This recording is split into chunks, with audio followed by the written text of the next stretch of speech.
दोस्तों नमस्कार। पंजाब में 2027 के विधानसभा चुनाव को देखते हुए आम आदमी पार्टी के संयोजक अरविंद केजरीवाल फिर से अपनी पूरी ताकत झोंकना शुरू कर चुके हैं। पंजाब सरकार के 4 साल पूरे होने को लेकर विभिन्न कार्यक्रमों में शामिल हो रहे अरविंद केजरीवाल इस बार दावा कर रहे हैं कि हमने पंजाब को पाकिस्तान के रास्ते आने वाले नशे से मुक्ति दिलाने का एक बेहद सकारात्मक प्रयास किया है। साथ ही पंजाब में भ्रष्टाचार, अवैध वसूली और तमाम उन गैर कानूनी चीजों पर रोक लगाने में हमने बड़ी कामयाबी हासिल की है। पंजाब में गैंग्स की बड़ी सक्रियता देखने को मिलती थी, जिसमें से एक बड़े गैंगस्टर नेटवर्क का नाम शुमार है, जिसमें लॉरेंस बिश्नोई गैंग कहा जाता है। और उस लॉरेंस बिश्नोई गैंग का नेटवर्क तोड़ने के लिए भी हम लगातार प्रयास कर रहे हैं। पंजाब के व्यापारियों के एक सम्मेलन को संबोधित करते हुए आप संयोजक अरविंद केजरीवाल ने सीधे तौर पर कहा कि पंजाब में एक चिट्टा पार्टी है जो नशे का कारोबार करती है, वहीं गैंगस्टर लॉरेंस बिश्नोई को भाजपा का समर्थन प्राप्त है। यह आरोप अरविंद केजरीवाल ने लगाया। उन्होंने कहा कि लॉरेंस बिश्नोई गैंग का केंद्र के इशारे पर गुजरात की साबरमती जेल में शिफ्ट कर दिया जाना और जिससे वह जेल के अंदर बैठकर न सिर्फ पंजाब बल्कि पूरे उत्तर भारत के हरियाणा, राजस्थान और विदेशों तक इस गैंग को विस्तार कर रहा है, इस नेटवर्क को चला रहा है। ये तमाम बातें अरविंद केजरीवाल ने कही। अरविंद केजरीवाल ने दूसरा बड़ा आरोप लगाते हुए कहा कि पंजाब में पाकिस्तान के रास्ते जो ड्रोन के जरिए नशा बेचा जाता था, उस नशे को कंट्रोल करने के लिए हमने पंजाब की भगवंत मान सरकार के साथ मिलकर एंटी ड्रोन टेक्निक के जरिए काफी हद तक नशे को कंट्रोल किया है। लेकिन अब ज्यादातर नशा देश में गुजरात के रास्ते से अवैध तरीके से सप्लाई हो रहा है, जो गुजरात और केंद्र सरकार की नाकामी को दर्शाता है। अरविंद केजरीवाल का बयान सुनिए, जिसमें वो गुजरात सरकार और केंद्र सरकार को निशाना बना रहे हैं। हमने सरकार संभाली, दो सबसे बड़े मुद्दे थे लॉ एंड ऑर्डर में। एक था गैंगस्टर्स का और दूसरा था नशे का। गैंगस्टर्स कौन है? ये जितने पंजाब के अंदर गैंगस्टर्स हैं, एक एक करके मैंने सबकी पूरी इतिहास पढ़ा है। ये पुरानी इन सभी पार्टियों के या तो रिश्तेदार हैं, या इनके बनाए हुए चमचे हैं, या इनके सगे संबंधी हैं। ये सारे के सारे इन्होंने बनाए हुए। एक भी ऐसा गैंगस्टर नहीं है जो आम आदमी पार्टी के 5 साल के अंदर पैदा हुआ हो। ये सारी पैदाइशी इन्हीं पार्टियों की है। एक एक करके सारे गैंगस्टर्स को सफाया किया जा रहा है पंजाब के अंदर। मैं ये नहीं कह रहा सारे खत्म हो गए, लेकिन अधिकतर गैंगस्टर्स या तो खत्म हो गए या भाग गए। पहली बार ऐसा हुआ है कि 7 गैंगस्टर्स 7 अलग अलग देशों से डिपोटेशन करके पंजाब के अंदर लाए गए। आज तक पंजाब के इतिहास में कभी नहीं हुआ कि विदेशों में काम करने वाले, विदेशों में बैठे गैंगस्टर्स को पकड़ के उनकी सरकारों से बात करके और पंजाब के अंदर लाया गया और उनको सजा दिलवाई गई। पहली बार हुआ है 7 गैंगस्टर्स को 7 देशों से लाके और यहां पे सजा दिलवाई गई। एक गैंगस्टर बाकी है, लेकिन लॉरेंस बिश्नोई। और वो कहां बैठा है? साबरमती जेल में। ईडी पार्टी का दामाद, उनके संरक्षण में। उसने जो हंगामा मचा रखा है, जो हंगामा।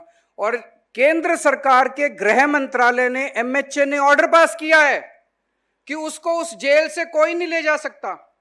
वो उसी जेल के अंदर बैठ के अपना पूरा नेटवर्क चला रहा है पूरी दुनिया में। केवल इंडिया में नहीं, पूरी दुनिया के अंदर। अगर पंजाब के अंदर वो कोई क्राइम कर रहा है तो पंजाब पुलिस उसको ला नहीं सकती।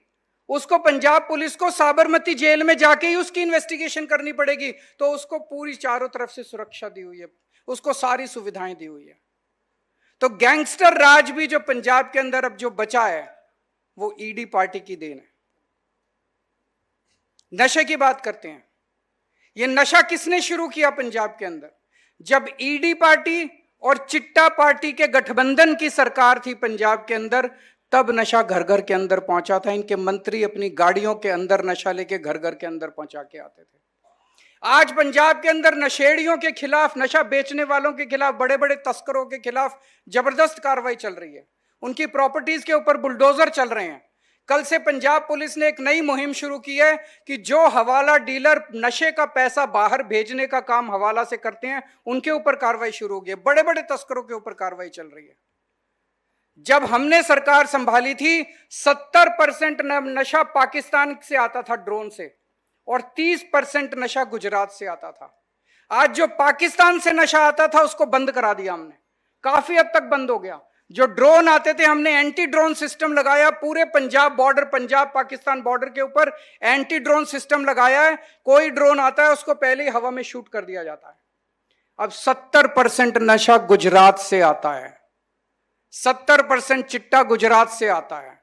आपने पढ़ा होगा 2021 में 3000 किलो की ड्रग्स मुंड्रा। ऐसे में अब सियासी तौर पर सवाल उठ रहे हैं कि क्या केजरीवाल को दिल्ली में लगे बड़े झटके का पंजाब में डर सता रहा है। जो लॉरेंस बिश्नोई जैसे गैंगस्टर का मुद्दा उठाकर केजरीवाल पंजाब में विक्टिम कार्ड खेलने की कोशिश कर रहे हैं। क्या पंजाब में गैंगस्टर्स की गतिविधियों को रोकने में आम आदमी पार्टी की सरकार कामयाब नहीं हो पाई है?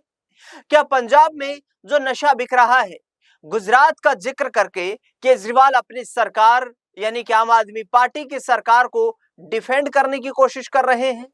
ये तमाम राजनीतिक सवाल चर्चा का कारण बने हुए हैं। अरविंद केजरीवाल के करीबी बड़े आम आदमी पार्टी के नेता लगातार पंजाब के साथ गुजरात में भी डेरा डाले हुए हैं। आम आदमी पार्टी की कोशिशें हैं कि इस बार पंजाब के साथ साथ कम से कम गुजरात में, पंजाब में सरकार बचाई जाए, जबकि गुजरात में कम से कम उस पोजीशन में आकर के खड़ा हो जाए जिससे कि अपने संगठन को मजबूत करें और वे एक प्रमुख विपक्षी दल के रूप में अपनी पार्टी को स्थापित कर सके।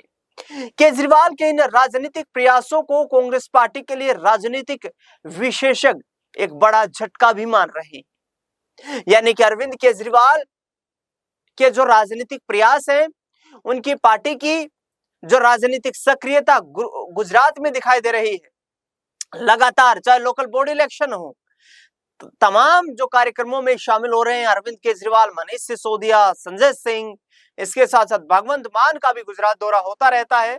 तो ये राजनीतिक विशेषज्ञों का मानना है कि कांग्रेस के लिए गुजरात, जो कि सबसे पुराना गढ़ माना जाता रहा है, वहां पर एक बड़ा झटका हो सकता है, क्योंकि उस कोर वोट बैंक को, जो कांग्रेस का कोर वोट बैंक है, उसे केजरीवाल अपने पक्ष में लेने की कोशिशें कर रहे हैं। हालांकि वहां पर लंबे समय से कांग्रेस पार्टी सत्ता में वापसी नहीं कर पाई है। लेकिन अब यह देखना दिलचस्प होगा, चूंकि अरविंद केजरीवाल या उनकी पार्टी आम आदमी पार्टी के लिए सत्ता में बने रहने के लिए सिर्फ एक राज्य बचा है, जो है पंजाब। दिल्ली में जिस तरीके से आम आदमी पार्टी ने बड़े बड़े दावे किए थे, लेकिन दिल्ली की जनता ने साल 2025 में हुए दिल्ली विधानसभा चुनाव में ये दिखा दिया कि अरविंद केजरीवाल के दावों को के दम पर वो दिल्ली की जनता का दिल नहीं जीत पाए, और 28 साल बाद भारतीय जनता पार्टी को दिल्ली में सरकार बनाने का मौका मिला।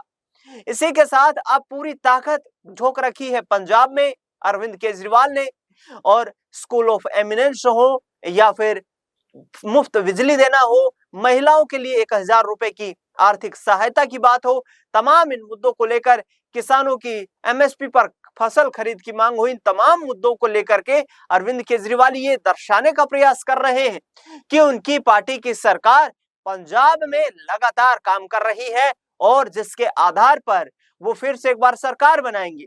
लेकिन यहाँ पर एक बड़ा पेच ये है, 2024 के लोकसभा चुनाव के नतीजों को आप देखिए।